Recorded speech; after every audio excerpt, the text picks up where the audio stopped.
Assalamualaikum warahmatullahi wabarakatuh. Salam sejahtera bagi kita semua. Kami dari kelompok 9 ingin kelompok mempresentasikan sistem operasi Bab 3 dengan tema proses.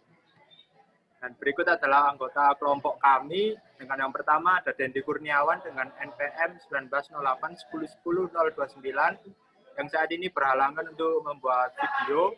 Dan yang kedua ada Mas Abian, silakan.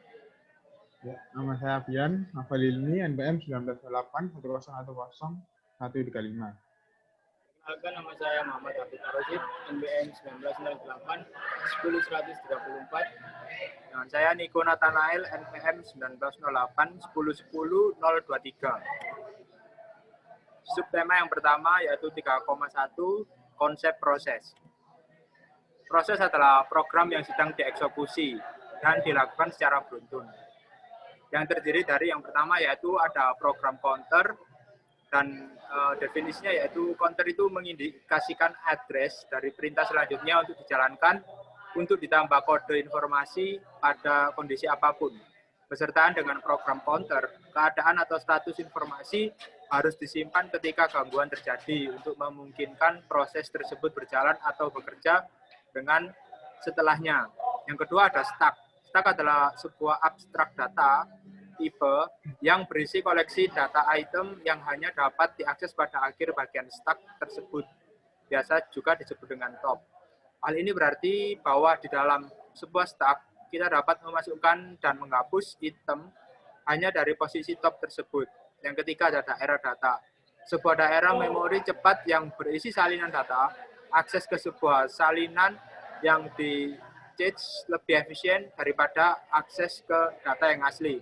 Sebagai contoh, instruksi-instruksi yang baru saja menjalankan proses-proses yang disimpan dalam disk, proses tersebut di-cache ke memori fisikal dan disalin ke cache primer dan sekunder dari CPU. status proses.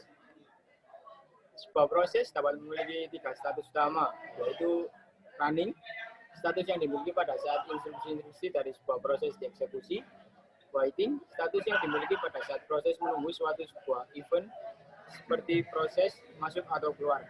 Yang terakhir ada ready, status yang dimiliki pada saat proses siap untuk dieksekusi oleh prosesor.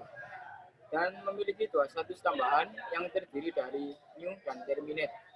Apa itu new? New adalah status yang dimiliki pada saat proses baru saja dibuat. Terminate, status yang dimiliki pada saat proses telah selesai dieksekusi.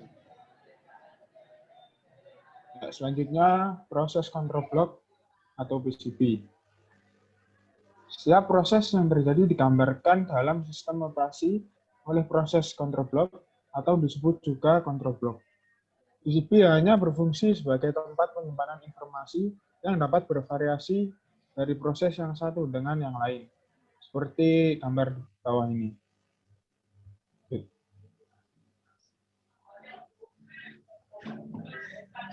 Di bawah ini akan dijelaskan isi dari PCB yang berisikan banyak bagian dari informasi yang berhubungan dengan sebuah proses yang spesifik.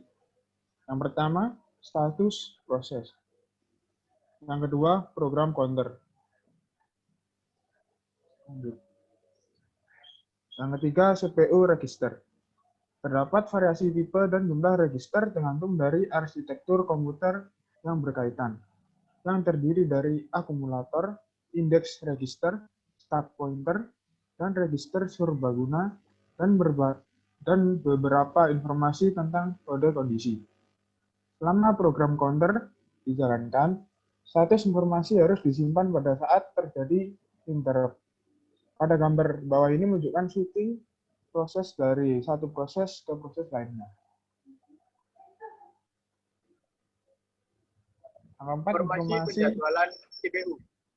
Informasi ini berisi prioritas dari suatu proses, pointer keantrian penjadwalan, dan beberapa parameter penjadwalan yang lainnya.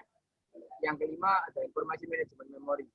Informasi ini termasuk dalam suatu informasi sebagai nilai dasar dan batas register, tabel halaman, atau tabel segmen yang mana bergantung pada sistem memori yang digunakan oleh sistem operasi. Yang keenam, informasi pencatatan. Informasi ini termasuk jumlah dari CPU dan waktu real yang digunakan, batas waktu, jumlah akun, jumlah job atau proses, dan banyak lagi. Untuk yang ketujuh, informasi status masuk atau keluar. Informasi termasuk daftar dari perangkat masuk atau keluar yang digunakan pada proses ini, suatu daftar berkas yang sedang diakses, dan banyak lagi. 3,2 yaitu penjadwalan proses.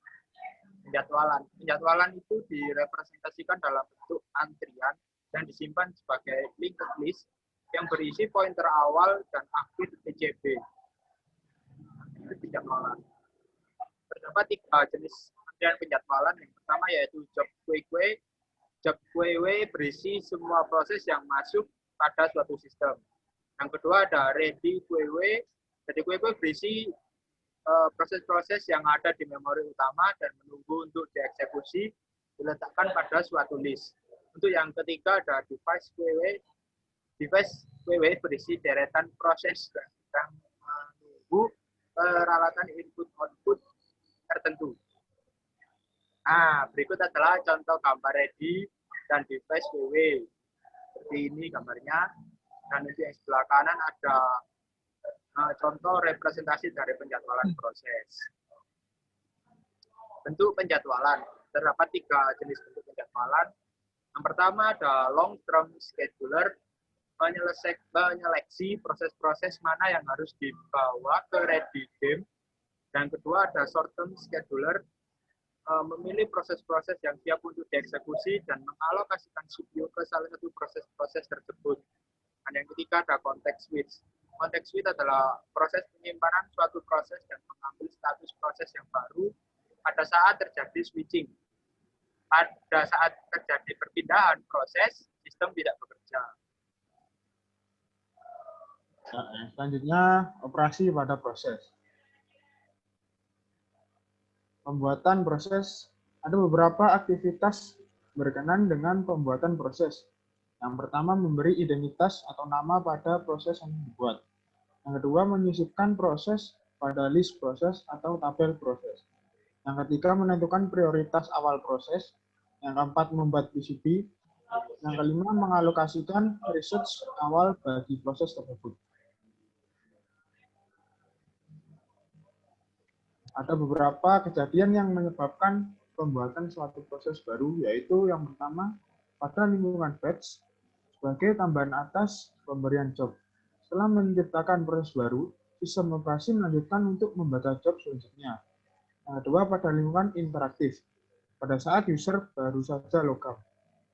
Yang ketiga, sebagai tanggapan atas suatu aplikasi, seperti mencetak file, sistem operasi dapat menciptakan proses yang akan mengelola pencetakan itu.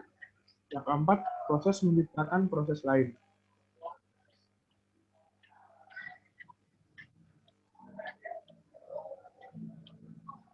Pembagian sumber daya.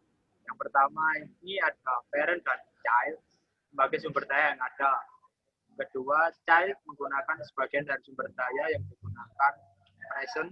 Yang ketiga, parent dan child tidak membagi sumber daya. Lalu ada bentuk eksekusi. Yang pertama, parent melanjutkan eksekusi beriringan dengan child. Dan yang kedua, parent menunggu hingga beberapa atau seluruh children selesai. Ketiga ada bentuk ruang halaman. Child adalah duplikat dari proses parent. Child mempunyai program yang diambil dari dirinya. Kemudian proses. Suatu proses berarti menyelesaikan pernyataan terakhir dan meminta pada sistem operasi untuk menghapusnya dengan menggunakan sistem call exit. Proses mengembalikan semua data atau output ke parent proses melalui sistem call wait. Kemudian proses dihapus dari list atau table system, kemudian dilanjutkan dengan menghapus PCB.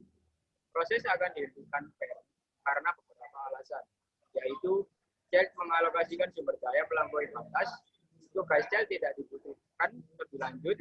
Yang ketiga, parent berhenti karena sistem operasi tidak mengizinkan child untuk melanjutkan, jika parent berhenti dan terminasi dilanjutkan.